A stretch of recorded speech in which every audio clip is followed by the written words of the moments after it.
I effing hate Thunderblight Ganon.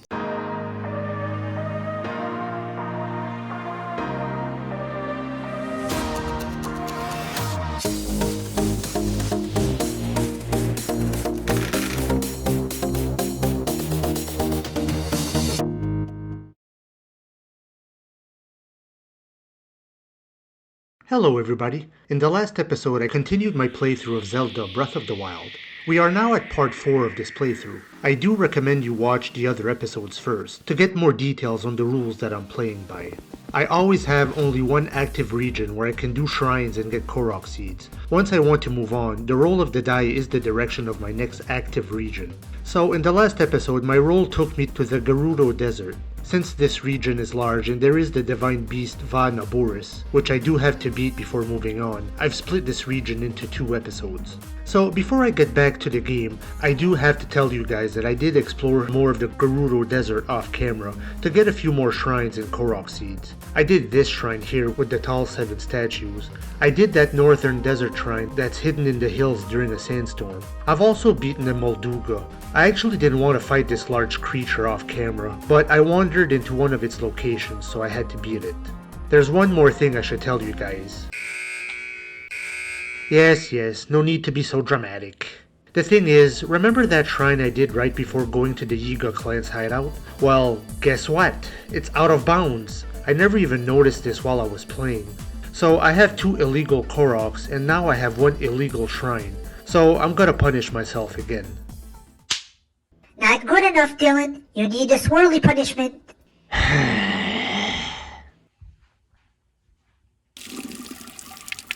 There, are you happy now? Yes, don't get too close with that dripping water. Alright, so because I accidentally broke the rules, I decided to leave this shrine out. This is the shrine that has that lady hunched over the controls, and you have to bring her a noble pursuit. So I won't complete this shrine because I did the other one.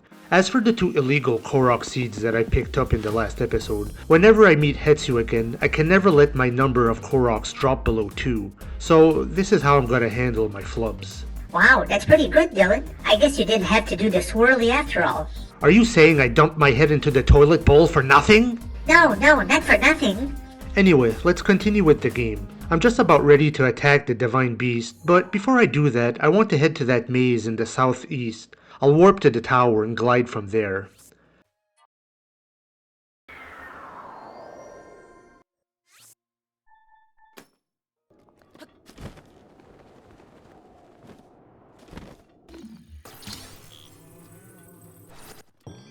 A Korok here.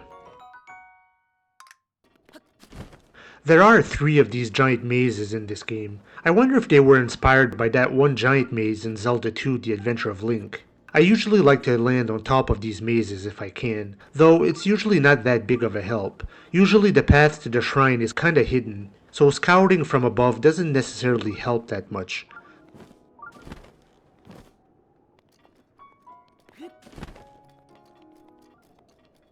I'm trying to decide where to jump down.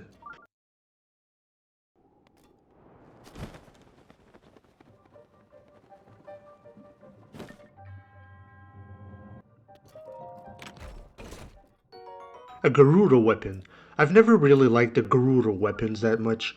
There are a lot of knife-type weapons and other blades, but they're usually not as strong as you need. But that's just my personal opinion. Alright, back into the maze. These lanterns are usually a good sign, like being on the right track. That pinkish goo is known as malice, and it hurts you upon contact.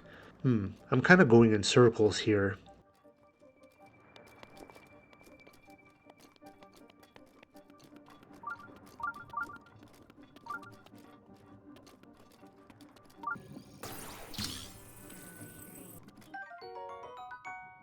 Alright, let's try climbing over the malice.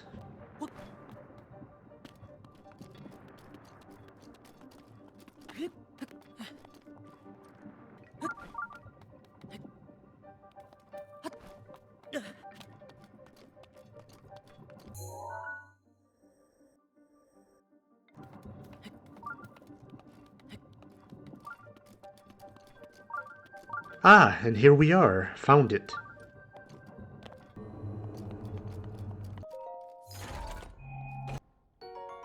Yay, the barbarian armor. Every labyrinth shrine has a piece of the barbarian equipment. Equipping this slightly increases your attack, so it's always great to find these. Great reward. In Tears of the Kingdom, they enhanced the mazes by having sky mazes above them as well. I thought the sky mazes were cool, with an updraft, and you had to constantly glide in it. What was less cool though was your reward for all that work. You could find a piece of equipment, but you couldn't upgrade it, so the maze rewards in Tears were pretty underwhelming. Alright, I'll return to the ferry to see if I can upgrade some equipment.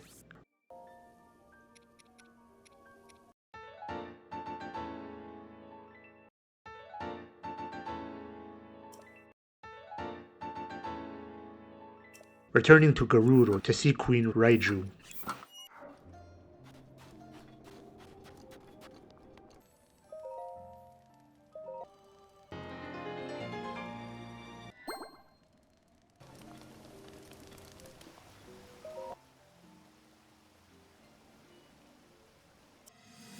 Link always gets a flashback before the Divine Beast sequences.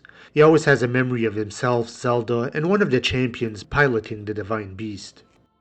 Your silence speaks volumes. She gets frustrated every time she looks up and sees you carrying that sword on your back.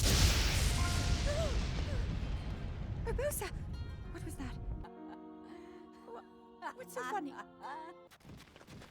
Ah shit, I hate Lizalfos skeletons.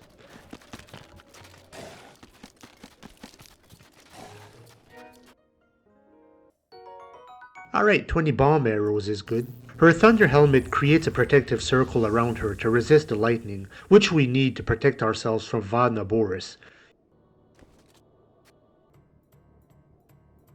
Over here!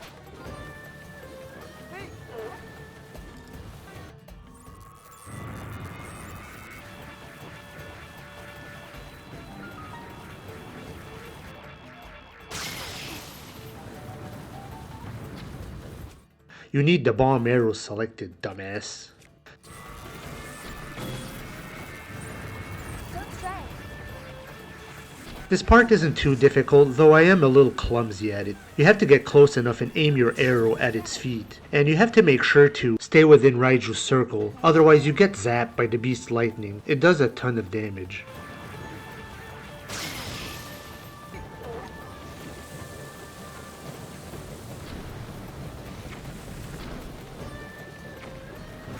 Don't wander off!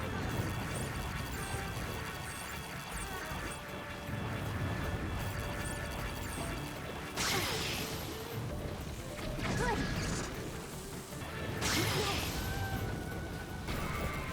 Stay close to me.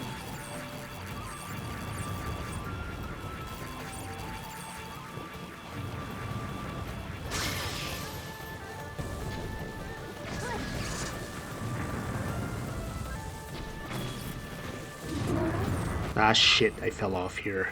Might as well wait until it fires its lightning before continuing.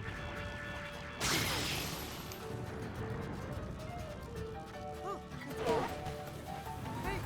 here! We can do this! Alright, got it. I didn't showcase the skills of the century right there, but we won, so that's what's important.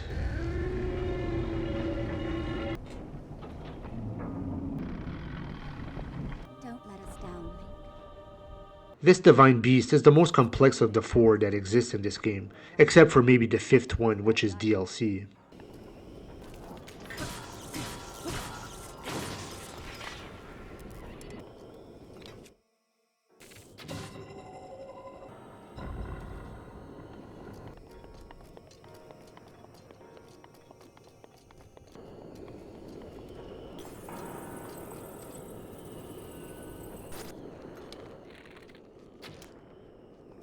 Shit, I couldn't get that chest. I probably screwed up. There must have been another way to get it.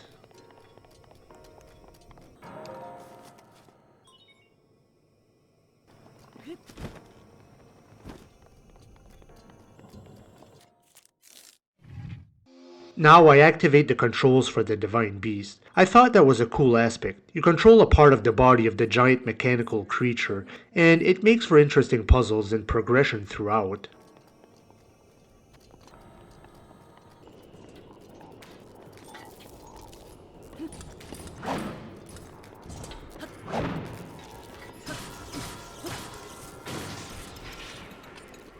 I always like looking at the outside world. It's kinda haunting being in this giant creature and watching its movement in the environment. No, you can't glide off the beast, by the way. It treats it as if you fell into a pit, and it puts you back on the platform before you jumped off. I mentioned before that I think this is the most difficult of the Divine Beast. You can go in many different directions, and inside its body there are 3 gigantic cylinders with platforms that you can rotate separately. It's like you're inside 3 giant toilet paper tubes. This episode is brought to you by toilets. Sooner or later, you'll need one. I guarantee it. Stop goofing around, Nicativio. You're taking the spotlight away from the star. Yes, I'm sure Nick Jonas is threatened by your star power. Alright, get these malice eyeballs.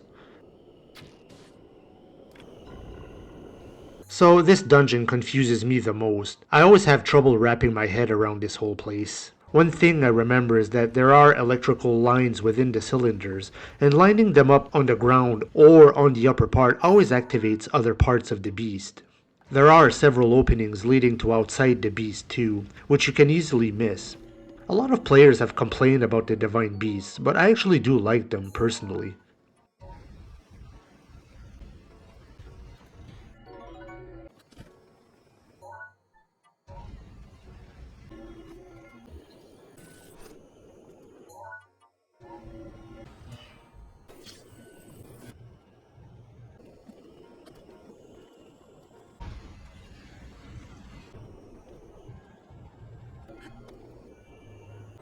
There are 4 terminals remaining. Nothing inside this tunnel? Okay, so we're in the creature's neck and head. There we go.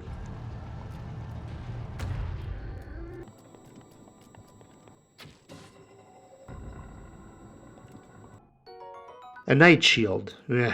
I already have 3 of these, plus the Hylian Shield.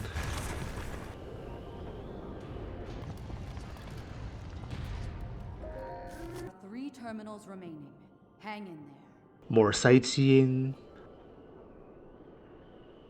I never remember how to get inside those 2 humps. There are 2 terminals remaining.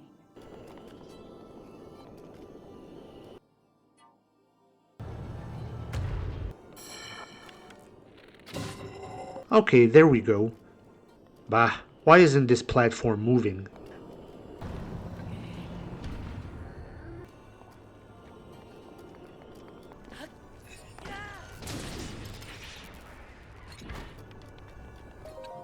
Just 1 terminal remaining. Put this electrical ball here. Ah damn, I need a second one. As if this place isn't complicated and drawn out enough. Oh, there it is. Wow, thank God I was looking in the right direction. I could have easily missed that. Well done. That was the last of the terminals. Now, Alright, so how do we top off the most difficult dungeon in the game? We top it off with the worst boss in the game, of course. Thunderblight Ganon kinda falls into the armored spider from Demon Souls category for me. As in, it's one of those bosses that I can't read very well or anticipate its attacks properly. He kinda just zips around and attacks you. You can parry him and flurry rush and all that, but I find it difficult because when you press the ZL button, you hold up your shield and target the enemy closest to you. But with this boss usually being a little distance from you, zipping all around, and he's oftentimes elevated higher than yourself, so you're not properly locked onto him. I lose my sense of direction easily, and I never know what angle he's gonna attack me from.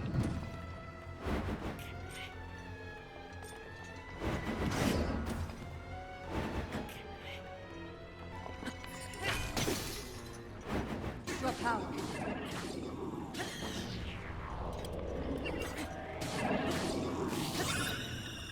Midway through the fight, he starts to drop these magnetic pillars, then they get struck with lightning. It might take you a minute to figure out that you have to use magnesis and bring one of these pillars to Thunderblight Ganon to get the boss struck by lightning. Ah jeez, he's far. Today please! Ah damn, he fell on that platform way over there. I can't do any extra damage. Now he zips all around again, but hits you with an electrified attack which damages you for a shit ton of damage.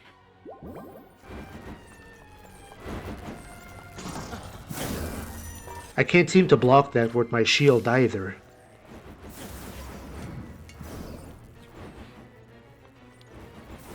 Ah, Jesus, he's just ragdolling me all over the place. I'm constantly eating meals. I need to end this damn fight quickly. I can't get any damage on him.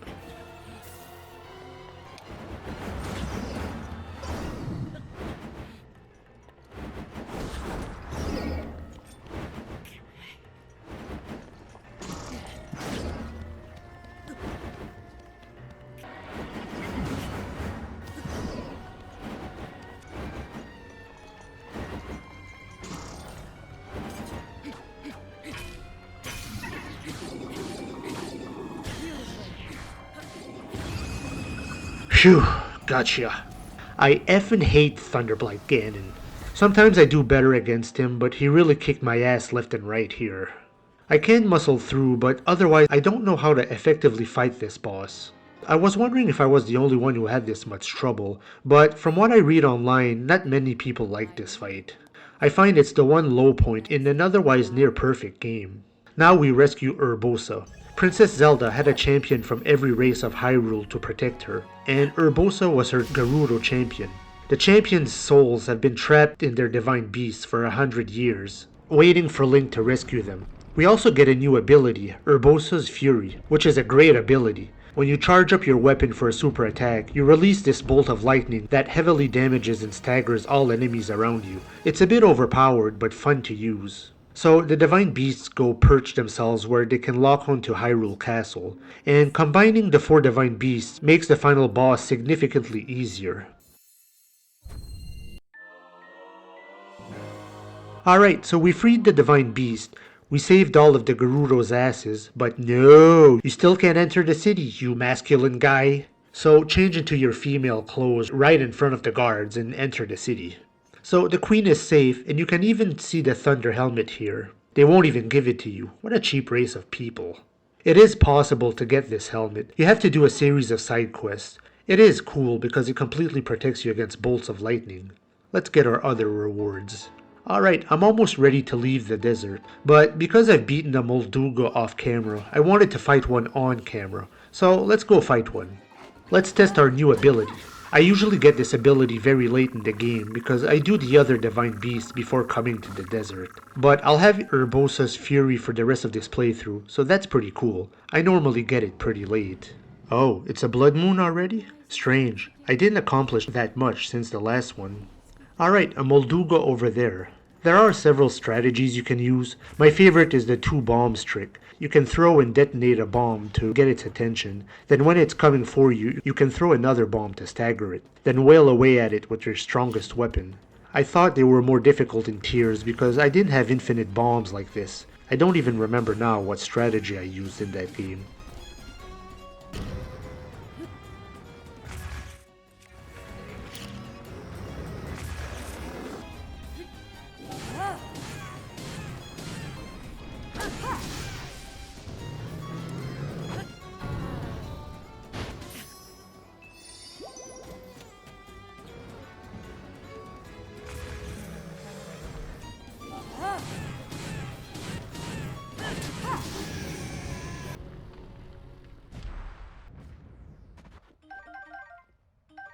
Okay, I guess one last shrine here.